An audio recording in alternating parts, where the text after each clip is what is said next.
Let's get into Downtown Hockeytown, presented by Labatt Blue Light. And joining us all the way from Sweden, Detroit Red Wings alternate captain Frans Nielsen. Frans, thank you so much for joining us. I know time difference, it was a little hard to make this work, but we appreciate you making it work for us. No, thanks for having me. I want to kick this off with asking you to, in general, the whole world is under this global pandemic right now. And we know how it's been taking place here in America with different states and different shutdowns. But what are things like for you in Sweden? They never really shut it down the same way as in the US. There's still a lot of restrictions here. You can only travel for like 2 hours from your home, but a lot of stuff are open. I think people are doing a just good job with common sense of keeping distance in whatever store you're in. Or for me, I mean, the rink is open, so the team here is practicing, so I could join them. So uh, it's been nice to move again a little bit. I know you only had 11 games left, but how disappointed are you that the season ended 11 games too early for you? Oh, sorry. I mean, we were kind of where we were in the standings, so I mean, you always want to finish.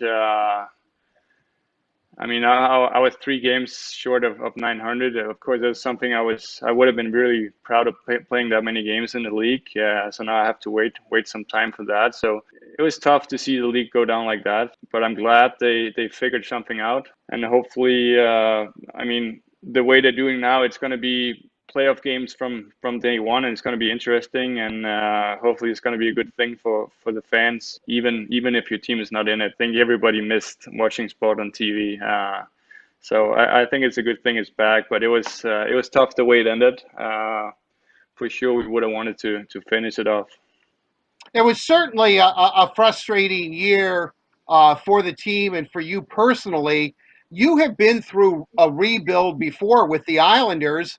You had a couple of playoff runs with them. I'm kind of curious. Do you see similarities between what the Red Wings are going through and what you experienced on the island? Yeah, I think the one thing we had though we lost right away, and we got Tavares early. So hopefully we can get a player kind of that this summer. I think if you want to be a elite team, you need star power.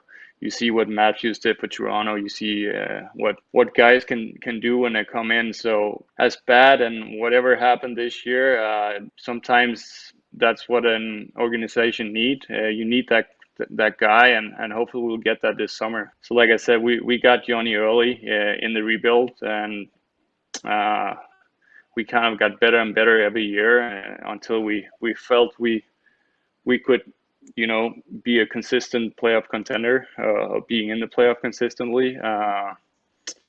So um, so yeah, I see similarity. I think we're in the same spot there right now, and hopefully whoever we get is going to be one of those guys that you can lean on and you can build a team around. You've got some of the young prospects on the Red Wings too, and in Grand Rapids as well, kind of emerging and making a name for themselves too. Is there anybody in particular that stuck out to you? I know I think of guys like Philip Zadina and Philip Hronik from this season, but who stuck out to you? I think Hronik I mean, he locked in close to 30 minutes every night. He was impressive for how young he is. You can see the potential, and I'm sure he's going to be a great player for organization for a long time. Sedina, you see his scoring touch. It's not an easy league to score in, and you can see he's one of the guys. You see it every day in practice. He wants to score. He have that drive to be a different maker. So I'm sure we'll see a lot from him too. And then I mean I'm really excited about the guys they got. Yeah, I mean, Villano looked really good in camp. I always liked him. He never got a shot this year. He might have got one if we had to play the rest of the year, or even if the season kept going.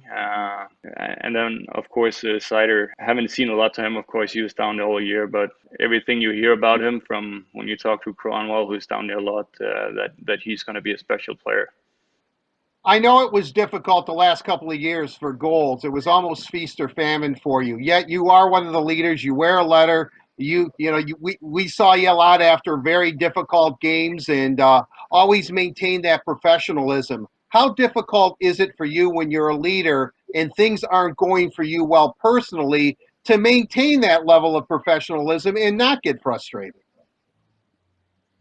It's not easy, but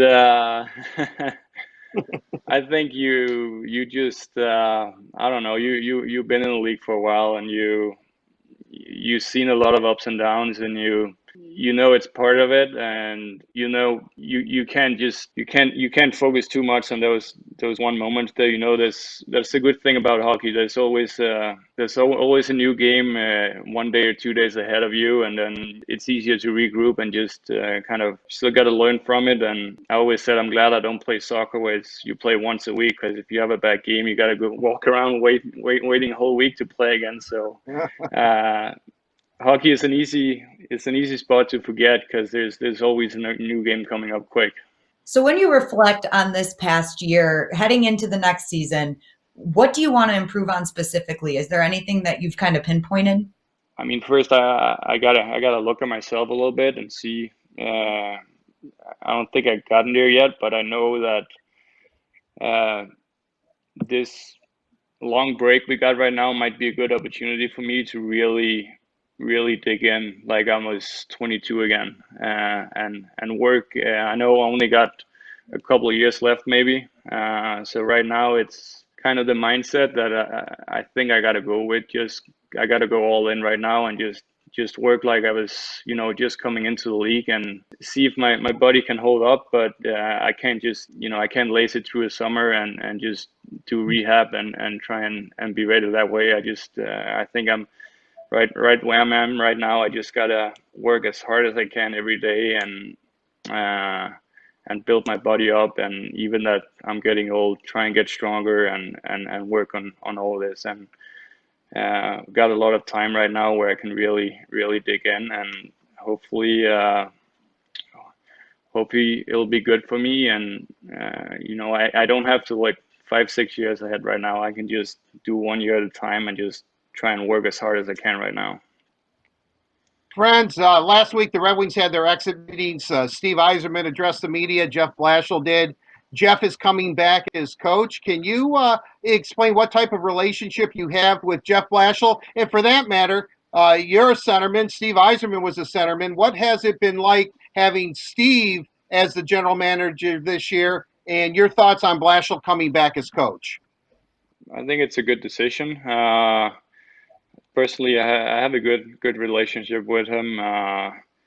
He's one of the smartest hockey people I know when it comes to like seeing the game. He sees everything, like teaching wise. So for sure, it's when you with the young guys too. I think just the fact that he is such a smart hockey person, that it's a good decision. And I'm sure that I don't know if we had the team either to be a playoff team right now. So I don't know if he's been dealt the right card. So hopefully we can get that top talent maybe this summer and get some more pieces uh, and get a team that can do something more. And then for Steve's matter, it's been fun being around him and seeing the way he works. Like you said, he was a centerman. He played the game, uh, and the thing with Steve, it's not